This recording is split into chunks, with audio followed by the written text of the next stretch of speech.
All right, so today is kind of an in-between day where we're between 3.4 and 3.5 where we start introducing proofs. So of course, if you're in class, we have the homework last night. So if you do have any questions to that, of course, y'all can pop on that Zoom call. I do know that the answer key did look a little bit different here at the bottom because this was actually a practice similar to what we're actually going to do today in the warm-ups. We kind of like switched it out this year. So there were a couple of other questions down here asking if they were parallel versus coinciding versus perpendicular. And basically the easiest way to do those was solve them all for y and then check, do they have the same slope? Perpendicular. Do they have opposite reciprocal slopes? Wait, did I say that right? Same slope parallel, opposite reciprocal slopes perpendicular. And then coinciding is a fancy math word for the same line in disguise. So after you solve them, it ends up literally being like 3x plus 5 and also 3x plus 5. So they're really the same line on top of each other. So that kind of helps you answer those. Cool. If not, again, jump on and ask me. So actually everything we're doing today is out of that printed packet. So again, if you have printed that, go ahead and have that out. Otherwise, I guess follow along with what you want to do, but it's going to be kind of hard to do this without like printing it out. So this is on page 5. It is the middle one, B, and we're going to do 2 waves of warm-up. So if you would like to do that, it basically tells you that L and M are guaranteed to be parallel. It mentions that angle 12 is 111 and that angle 8 is 35. And apparently that is enough information to fill in the rest of them. So if you would like to pause this video and try that out, I would recommend that. Otherwise, I will start talking about it.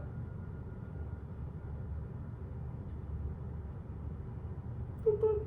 Okay, so when I look at these questions, I usually immediately will finish filling out the areas that it gave me, right? So I know that vertical angles tell me that 1 is also 35, 35, 45, 55, 65, 75. So this would be 145 and 145. And that might go other places, but for now, I know it goes here. Up here, we have 111 makes 111. See, 21, 31, 41, 51, 61, 71.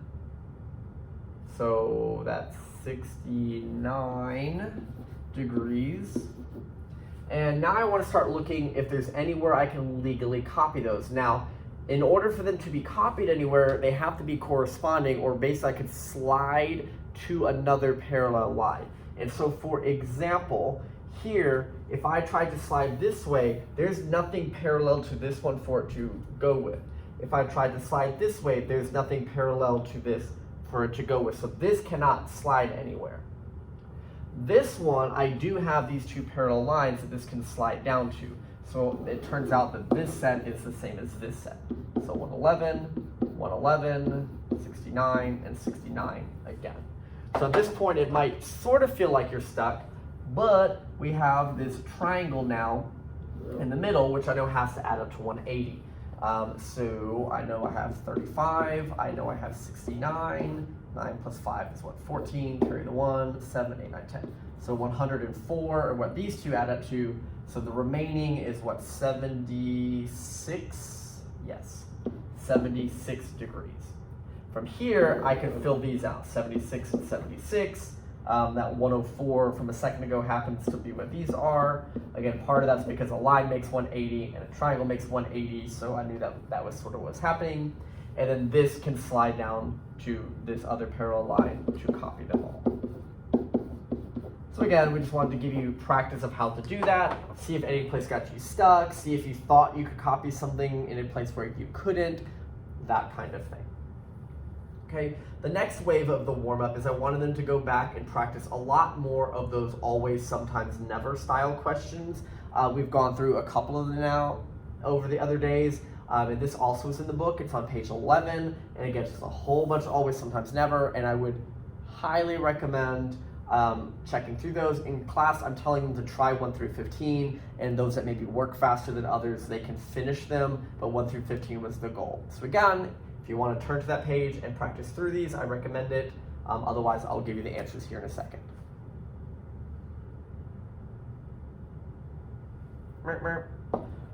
And so here are the answers to those. This gets you, oops, not what I was trying to do.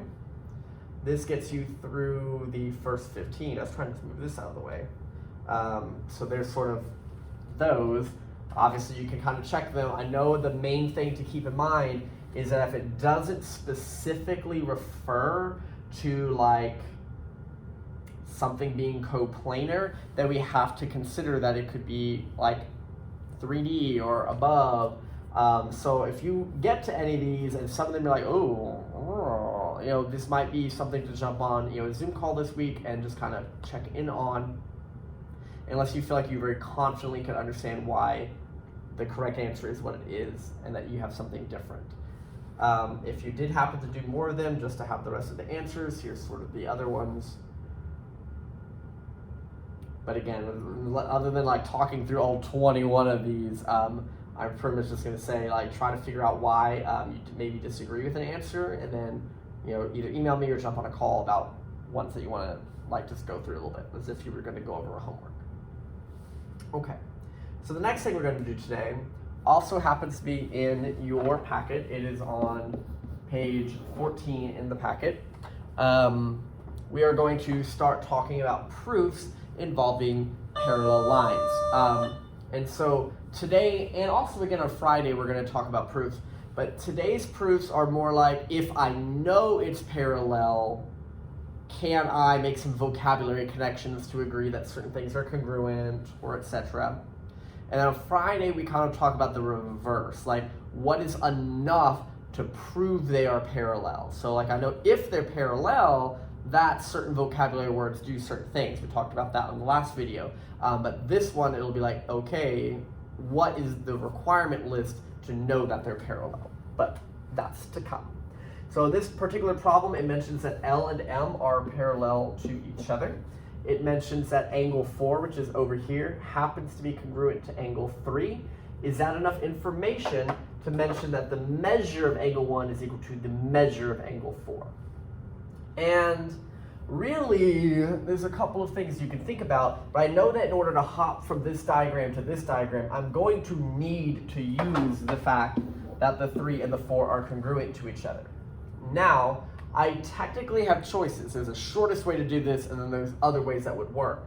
If I'm trying to make 1 and 4 get connected, 1 I can connect to 3 with corresponding. Not my recommendation, but you could do like 1 connects to 2 as vertical angle, and then 2 connects to 3 with alternate interior, and then 3 connects to 4 because you said so.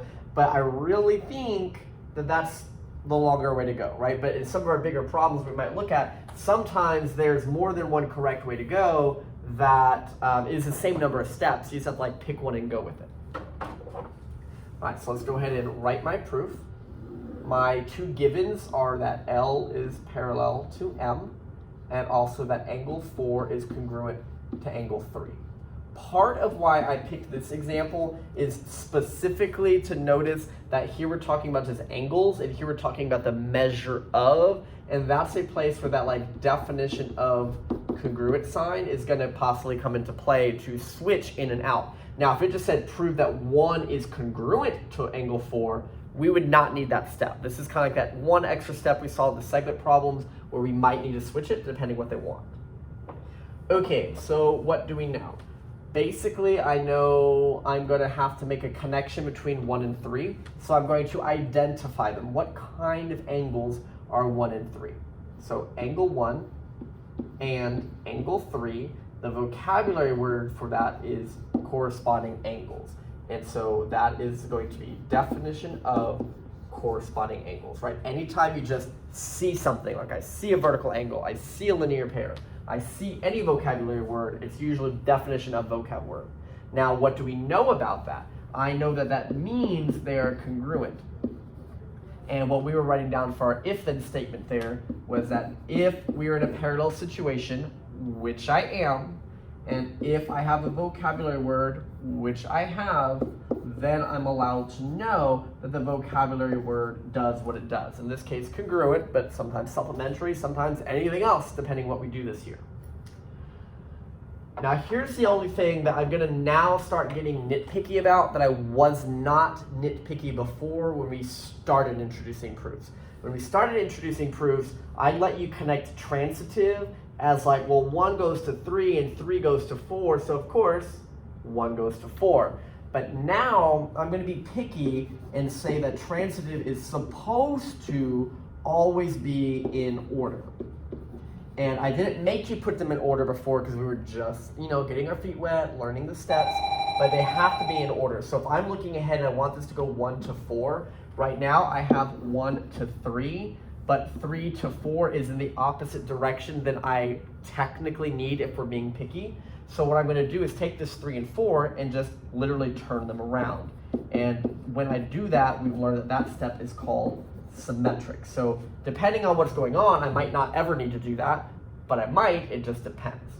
So now that they're in order, 1 goes to 3, 3 goes to 4, I can use my technical transitive step to connect them.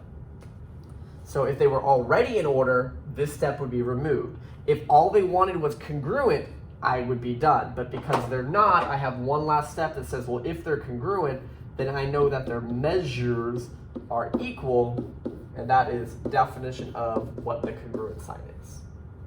Okay, so again, just trying to show you how sort of similar steps and some new steps are starting to merge together into these parallel line proofs. Okay.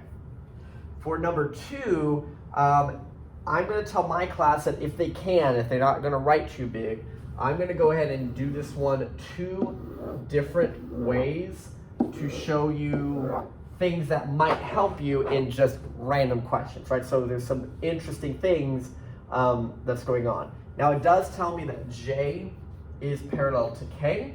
It also tells me that K is parallel to L. And based off of that, is that enough information to guarantee that 4 goes with 3? So the trick here is that 4 going all the way over here to 3 is not technically a vocabulary word. But the idea is, can I find some vocabulary words that I could jump across and then connect with the transitive statement? So for instance, some people might go, well, 4 goes to 5 corresponding, 5 goes to 6 corresponding, 6 goes to 3 vertical angles. That may not be the shortest way, but that's the correct way. Somebody else might hop and go, no, I can actually go 4 all the way to 2. Those are alternating exterior angles for this set of parallel lines, and then 2 goes to 3 corresponding, right? Or 4 goes to 5 corresponding, and then 5 I can jump to 3 alternate exterior, right? All of these things are good. You just have to pick a plan and go with it. So I'm going to go ahead with 4 goes to 2, and then I'm going to go 2 goes to 3. Okay, that's my plan. That way I just don't get lost in all the formality of what I'm writing. So I know that J is parallel to K. If you want to go and write it, that K is parallel to L. Those are my givens. Because J is parallel to K, I'm allowed to connect these with a vocabulary word. So 4 and 2, I'm going to write angle 4 and angle 2. That vocabulary word is alternating exterior, so alt ext, and that is definition of alternate exterior. I then know that those are congruent for our vocabulary. Why do I know that? If parallel, which we have, if vocabulary word, which we have, then congruent, which is what that vocabulary word does. So that's 4 goes to 2, and I need 2 to connect with 3. So I'm going to notice that angle 2 and angle 3 are corresponding angles. Again, definition of corresponding. And I know that angle 2 is congruent to angle 3, because if parallel, which they are, and vocab word, which I see, then what that vocab word does, which is congruent.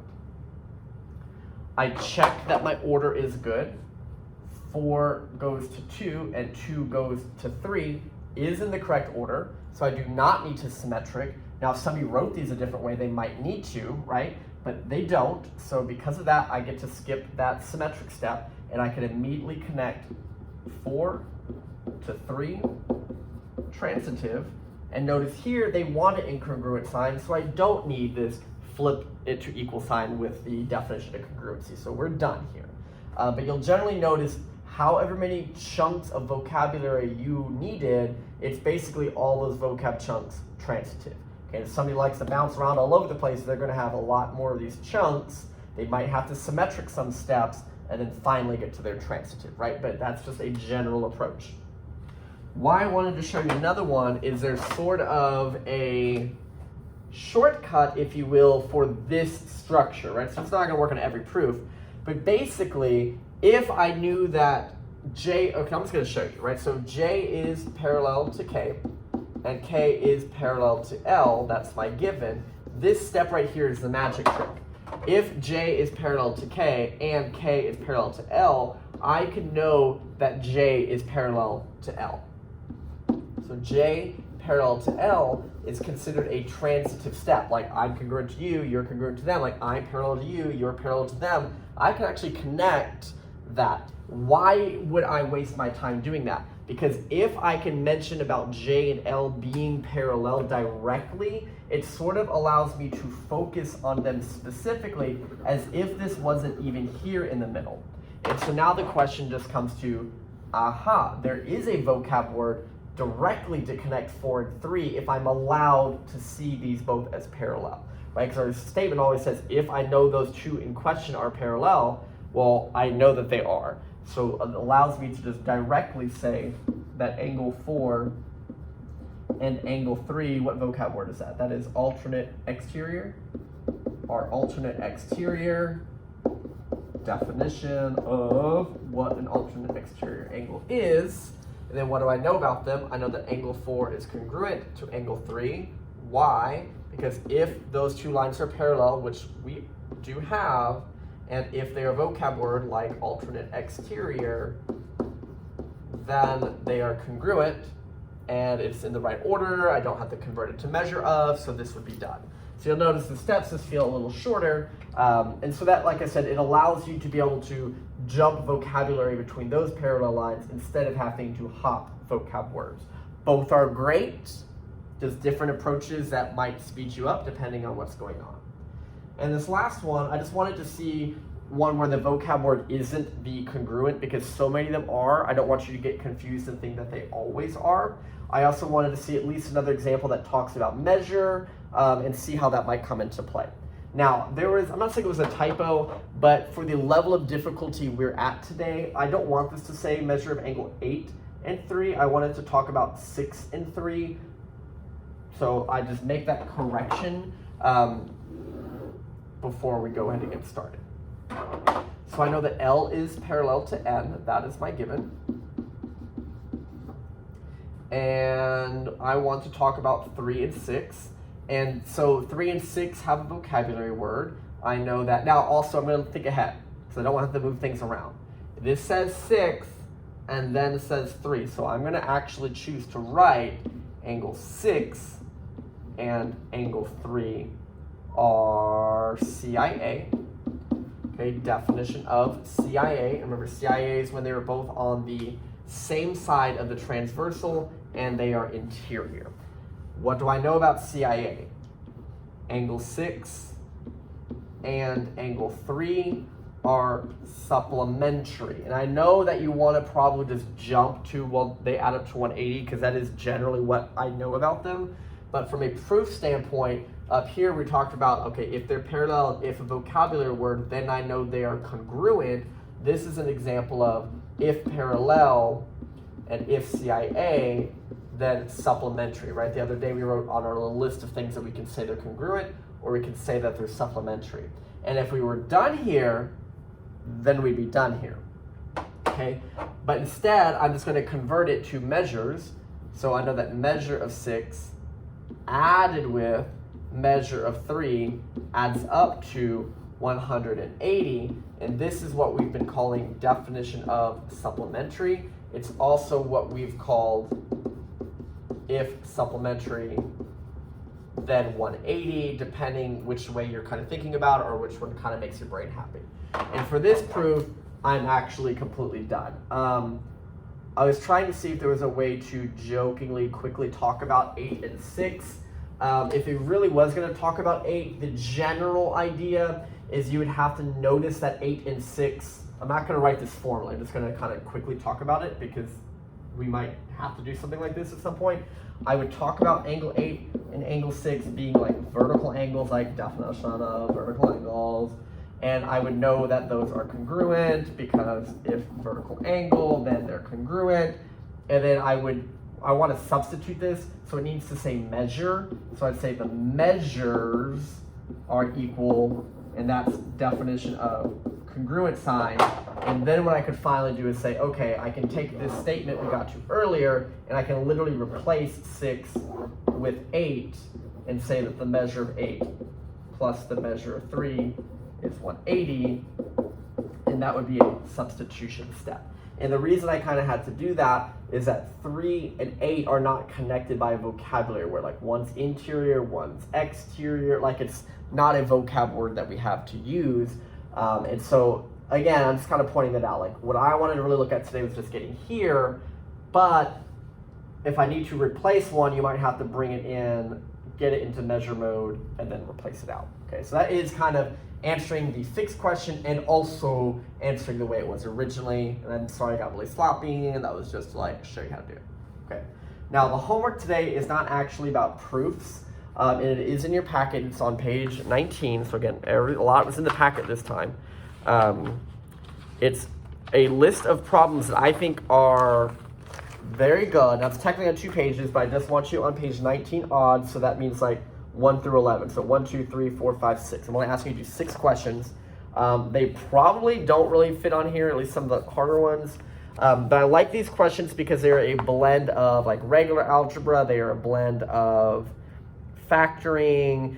It's just a good place to see some different things that are happening. So that is what I would like for you to look at.